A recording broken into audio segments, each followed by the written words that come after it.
Terima kasih Anda masih bersama Sergap. Pemirsa, gudang dan pabrik makanan ringan di Ponorogo, Jawa Timur ludes terbakar. Diduga kebakaran berasal dari percikan api saat pengerjaan las.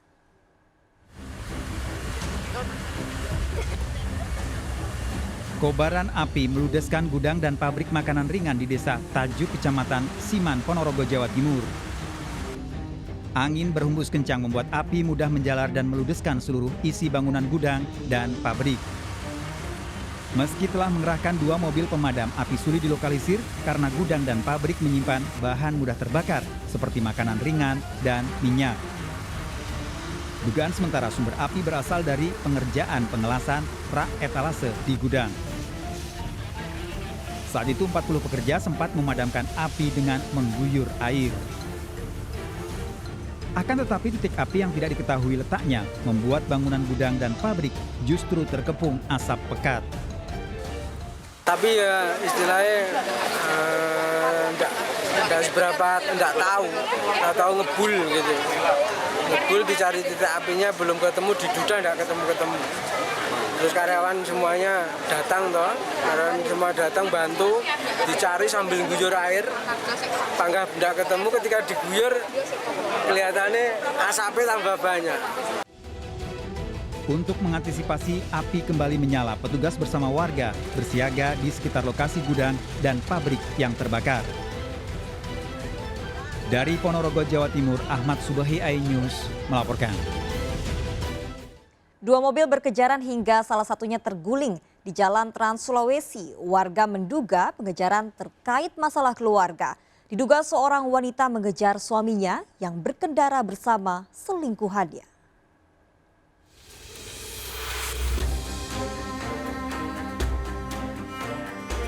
Mobil berwarna putih ini terguling di Jalan Trans Sulawesi, Bypass Lasusua, Kabupaten Kolaka Utara, Sulawesi Tenggara. Kondisi mobil rusak parah. Sejumlah warga menyebutkan 2 mobil terlibat kejar-kejaran dalam kecepatan tinggi. Mobil SUV warna putih dan sebuah minibus berwarna merah melaju dari Desa Lani-Panipa masuk ke Jalan Trans Sulawesi Bypass. Si sopir yang membawa kendaraan ini dalam kecepatan tinggi di Jalan Trans Sulawesi yaitu Bypass.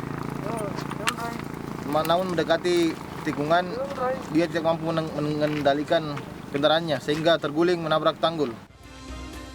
Peristiwa tersebut menurut warga merupakan permasalahan keluarga.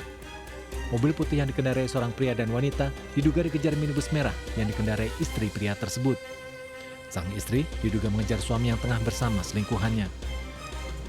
Saat melakukan penggeledahan, polisi menemukan papan nama pegawai negeri sipil di Dinas Pekerjaan Umum.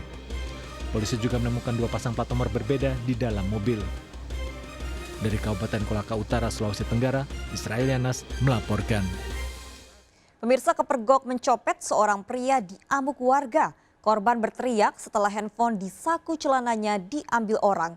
Untuk mengalihkan perhatian, pelaku menabrak calon korbannya yang sedang berjalan.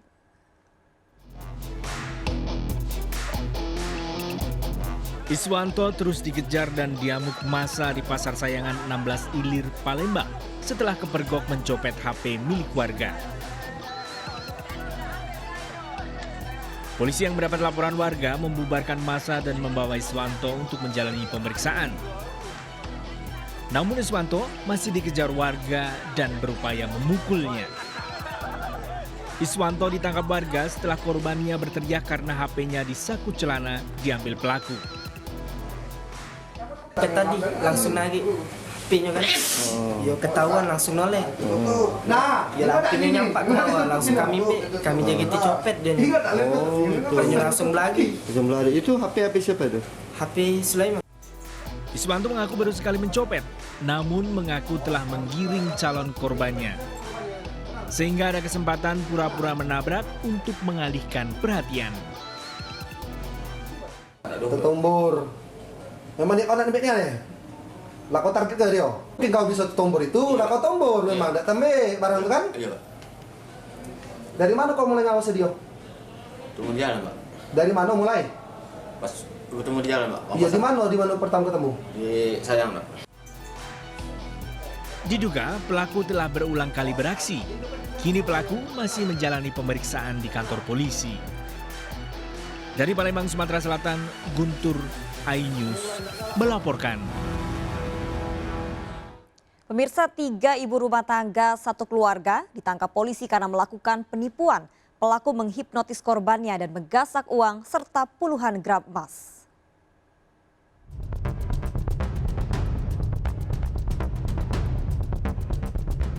Polisi mendatangi rumah di Jalan Sudiang Raya, Birikanaya, Kota Makassar dan menangkap seorang ibu rumah tangga pelaku penipuan. Wanita ini bersembunyi di rumah kerabatnya setelah ikut melakukan penipuan bersama 5 anggota keluarganya. Polisi menangkap 5 orang di 5 tempat berbeda. 3 diantaranya ibu rumah tangga dan masih satu keluarga.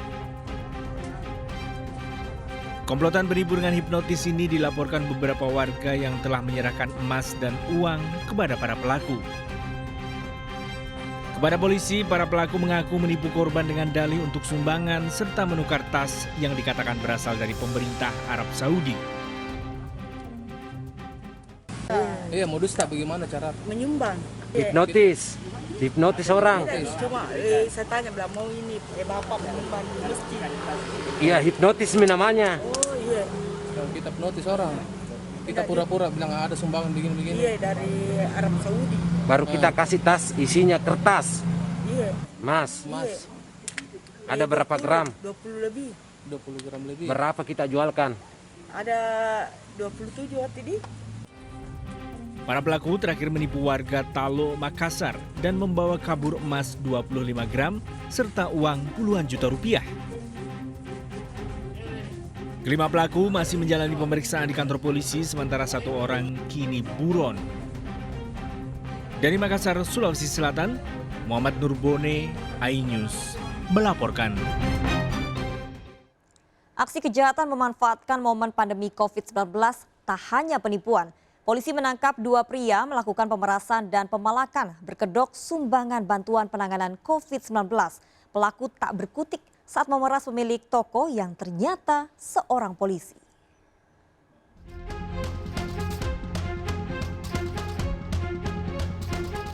Dua pria diamankan di sebuah toko di kawasan Gunung Pangilun, Kecamatan Nanggalo, Kota Padang. Pelaku kena batunya melakukan pemalakan dengan modus proposal sumbangan bantuan pandemi COVID-19. Tak disangka pemilik toko yang didatanginya adalah seorang anggota Buser Polsek Nanggalo. Pelaku pun hanya bisa pasrah kedoknya terungkap. Biasanya kerja bang apa bang? Parkir bang. Biasanya parkir? Iya di Pantai Padang. Karena nggak ada orang sepi kan, karena jadi pening mau makan pakai apa kan. Nah, jadi dapatlah inisiatif sendiri bang. Minta bantu kayak gitu, cuman uangnya untuk pribadi gitu bang. Nah. Itu isi suratnya apa bang? Isinya bantuan itu bang, untuk beli antiseptik, investan, masker untuk dibagikan. Tapi nanti hasilnya memang hasilnya untuk pribadi. Dua pelaku digelandang ke Mapolsek Nanggalo. Pelaku mengaku memalsukan stempel dan tanda tangan dari kelurahan dan LPM setempat. Polisi mengamankan barang bukti proposal sumbangan palsu dan uang pungutan Rp40.000. Di situ dibuat, dicat, ditanda tangan menurut keterangan dari tersangka palsu. Ada berapa orang nanti kita menangkap? 2 orang sekarang. Pelaku diduga melakukan pemerasan kepada para pedagang di kawasan tersebut. Atas perbuatannya, tersangka dijerat dengan pasal pidana dengan ancaman hukuman 6 tahun penjara.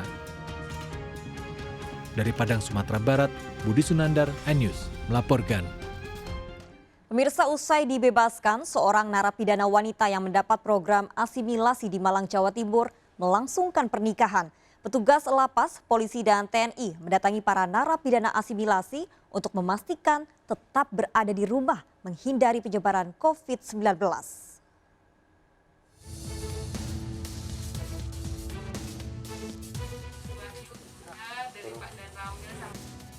Bella Wahyu terlihat berbahagia mengenakan pakaian pengantin saat didatangi Kalapas Wanita Kelas 2 Malang, Kapolsek dan Ramil di rumahnya di Jalan Supriyadi, Sukun, Kota Malang. Bella ternyata baru saja melangsungkan ijab pernikahannya di rumahnya. Napi wanita yang menjalani hukuman karena kasus penganiayaan ini sebelumnya memang telah merencanakan pernikahan. Meski saat ini tak bisa melakukan resepsi karena merebaknya wabah corona. Petugas mendatangi Bella untuk memastikan keberadaannya di rumah. Kita dicek kesehatannya dulu, udah dapat kartu kesehatan di rumah tubuh sambil nunggu SK. Itu saya cuma menjalani 1 bulan. 1 bulan. Ya. Okay. Petugas melakukan kunjungan ke rumah para napi asimilasi. Selain untuk memastikan tetap tinggal di rumah, juga ada sejumlah napi yang kembali melakukan tindak pidana.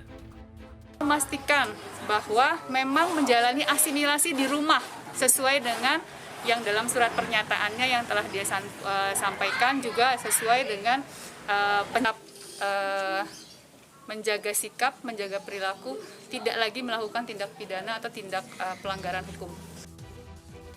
Lapas Wanita Kelas 2 Sukun membebaskan 75 narapidana untuk menjalani asimilasi di rumah, baik di Malang maupun di luar wilayah. Untuk pengecekan napi asimilasi luar daerah, petugas memastikan keberadaannya melalui daring. Dari Malang, Jawa Timur, Denny Irwansyah, iNews melaporkan.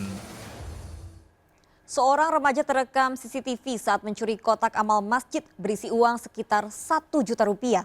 Pelaku membawa kotak amal ke dalam toilet masjid dan merusak gemboknya.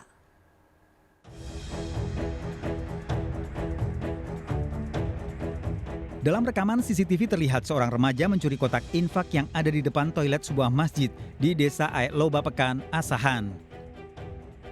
Pencurian terjadi sebelum waktu sholat subuh. Tak bisa membongkar kotak infak, pelaku melanjutkan aksinya membongkar kotak infak yang ada di dalam masjid. Pelaku lalu membawa kotak infak ke dalam toilet dan menggasak uang sekitar 1 juta rupiah. Setelah saya jumpai memang kebetulan kotak infak itu memang berada di kamar mandi, dan setelah saya buka memang isinya sudah kosong, tidak ada lagi. Kami kan pembukanya 1 minggu sekali. Kebetulan dia lebih dulu membuka, dia lebih dapat 1 juta lebih kurang. Pencurian kotak infak di masjid ini sudah beberapa kali terjadi. Dengan barang bukti rekaman CCTV, pengurus masjid melaporkan kasus pencurian ke Mapolsek Pulau Raja. Dari Asahan, Sumatera Utara, Ulil Amri, iNews melaporkan. Pemirsa, menumpang di rumah tetangga, seorang sopir di Bengkulu justru mencabuli putri pemilik rumah yang masih di bawah umur.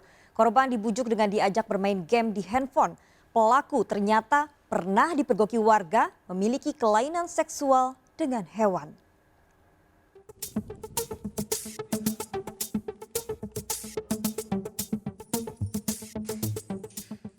Sopir perusahaan perkebunan di Ketahun, Bengkulu Utara ini ditangkap polisi setelah melakukan pencabulan pada anak berusia 7 tahun. Pria berusia 26 tahun ini mencabuli korban saat ditinggal ke kebun orang tuanya. Saat diperiksa polisi, pelaku mengakui mencabuli korban yang merupakan putri dari pemilik rumah yang ditumpangi. Tempat tinggal pelaku terbakar 3 bulan terakhir menumpang tidur di rumah orang tua korban. Korban sering ditinggal di rumah sendiri, dibujuk pelaku dengan bermain game di handphone. Pencabulan terungkap setelah korban ketakutan dan menceritakan pada orang tuanya. HM ini sudah 2 kali melakukan hal tersebut kepada korban. Kemudian juga dari hasil penyelidikan kita di lapangan, mencari informasi dari warga sekitar, memang yang bersangkutan ini pernah ditemukan warga sedang melakukan hubungan seksual dengan hewan. Tersangka terancam hukuman 15 tahun penjara, dijerat Undang-Undang Perlindungan Anak. Dari Bengkulu Utara, Bengkulu, Ismail Yugo, iNews melaporkan.